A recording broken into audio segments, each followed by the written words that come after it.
Hola, soy Mauricio Quintero, tu guía en México Oculto, y te doy la más cordial bienvenida. El tema del presente video es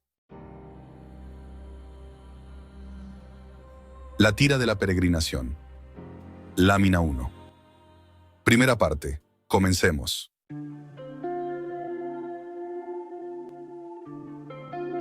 A la izquierda de la lámina está representada Aztlán, rodeada de agua. Pudo haber sido una bahía, un lago, un golfo, un mar o tal vez hasta un océano. Eso no se sabe. Lo que sí se sabe es que Aztlán estaba rodeada por una gran extensión de agua. Los habitantes llevaban mucho tiempo establecidos allí, como lo indican las imágenes de sus edificaciones, las cuales no eran meras cuevas, chozas o casas primitivas. Se trataba de construcciones de grandes dimensiones hechas de piedra u otros materiales resistentes, diseñadas para el desarrollo de actividades humanas, realizadas por personas con conocimientos especializados. Estas construcciones reflejan diseño, estructura y un evidente planeamiento urbanístico. La ciudad estaba constituida por comunidades o barrios, es decir, demarcaciones territoriales relativamente grandes, que tenían una característica física, social, económica o étnica que los diferenciaba de los demás, similar a lo que hoy en día en la Ciudad de México se conoce como alcaldías. Cada una de estas comunidades se representaba por un tecpan. La palabra tecpan se forma por tetl, que significa piedra, y pan, que significa sobre, es decir, sobre la piedra.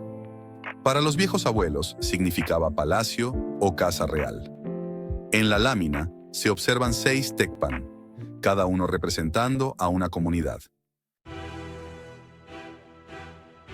En el centro de Aztlán se levanta un Hueyteocalli, un gran templo, que junto con los 6 tecpan suman 7 comunidades en la isla.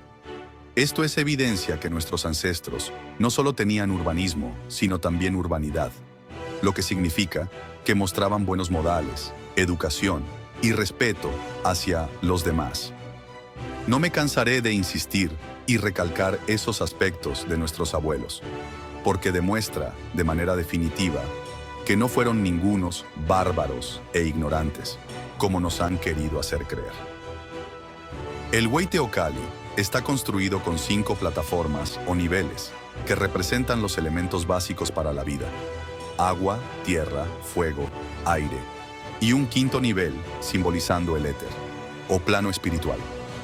Esos 5 niveles también están representando los 4 rumbos del plano horizontal, del plano terrenal: el Tlahuiztlampa, el oriente; el Mictlampa, el norte; el Cihuatlampa, el poniente; y el Huitztlampa, el sur. Más el 5.º rumbo, perteneciente al plano vertical, el cenit y el nadir, dividiendo el espacio vertical en el nivel del cielo, en el nivel terrestre y en el nivel del inframundo, quedando representado así el quincunce, la macuilxochitl, o 5 flor, o la cruz de Quetzalcoatl. La construcción tiene 7 escalones, que, en la simbología de Anáhuac, el 7 representa el equilibrio, el balance y la armonía. Analicemos por qué. Recordemos que en el idioma náhuatl no existe un abecedario como tal, por lo tanto, tampoco existen las letras, que son los signos gráficos que representan los sonidos de un idioma. Por tal motivo, lo que los frailes escucharon cuando los nativos se referían al número 7 fue chicome, y al realizar sus transcripciones, lo escribieron con CH, chicome, cuando lo que hablaban los nativos era xicome. Recordemos también que en el castellano de esa época, el sonido de SH lo escribían con la letra X. Entonces, xicome se convierte en xicome. La situación no es entonces de cómo se escribe, sino más bien es una cuestión fonética, de cómo se escucha. Ahora bien, si repetimos varias veces la palabra xicome, va a llegar el momento en que se va a transformar. Se va a escuchar mexico, lo que significa que este poderoso número xicome, el 7, es el centro, Es el corazón de un gran fundamento científico y matemático. Contemos de forma secuencial hasta llegar al número 7. 1, 2, 3, 4, 5, 6 y 7. Se tienen 6 números antes de llegar al 7.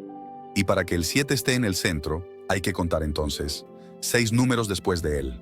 7, 8, 9, 10, 11, 12 y 13. Llegando a uno de los números sagrados en la cuenta de los viejos abuelos, el 13. 1, 2, 3, 4, 5, 6, 7, 8, 9, 10, 11, 12, 13. Leonardo da Vinci representó este principio cósmico en su famosa pintura de la Última Cena, en donde Jesucristo, quien está en medio de sus discípulos, se encuentra en la posición 7, tanto si se cuenta de izquierda a derecha, como si se cuenta de derecha a izquierda. Cuando se suma 1 más 2 igual a 3, 3 más 3 igual a 6, 6 más 4 igual a 10, 10 más 5 igual a 15, 15 más 6 igual a 21, 21 más 7 igual a 28. Se llega al número 28, que, de manera natural, es el ciclo de las mujeres y por lo tanto, de la vida. También, la Luna tarda aproximadamente 28 días en completar una vuelta alrededor de la Tierra y también en rotar sobre sí misma. Esto significa que desde la Tierra siempre vemos la misma cara de la Luna. Multiplicando 28 por 13, se obtienen 364 días. Al continuar la suma hasta llegar al número 13, se obtiene 28 más 8 igual a 36. 36 más 9 igual a 45. 45 más 10 igual a 55. 55 más 11 igual a 66. 66 más 12 igual a 78. 78 más 13 igual a 91. 91 días constituyen cada estación del año. Al multiplicar 91 por 4, el resultado vuelve a ser 364 días. La Teocaltzacualli Temachtilia de Chichén Itzá, el gran templo del conocimiento conocido como el Castillo o Templo de Kukulcán, en cada escalinata tiene 91 escalones, y siendo 4 escalinatas, nos vuelve a dar el número de días de 364. El día 365 es la cúspide de la construcción, en donde se encuentra el Teocalli o templo. De acuerdo con el cómputo del tiempo de los abuelos mayas, el día 365 representa el día sin tiempo. En las fechas 20 o 21 de marzo y 22 o 23 de septiembre, cuando ocurren los equinoccios de primavera y de otoño respectivamente, el fenómeno del descenso de la serpiente por los 91 escalones del templo de Kukulcán, al dividirlo entre 13, proyecta 7 triángulos isósceles hasta llegar a la cabeza de Quetzalcóatl o Kukulcán. Una vez más, el poderoso número 7. Para la gente que le gusta la Kabbalah, el valor numérico de la palabra amén es 91. Cuando se dice amén, se está diciendo así sea. Se está diciendo 91 al universo.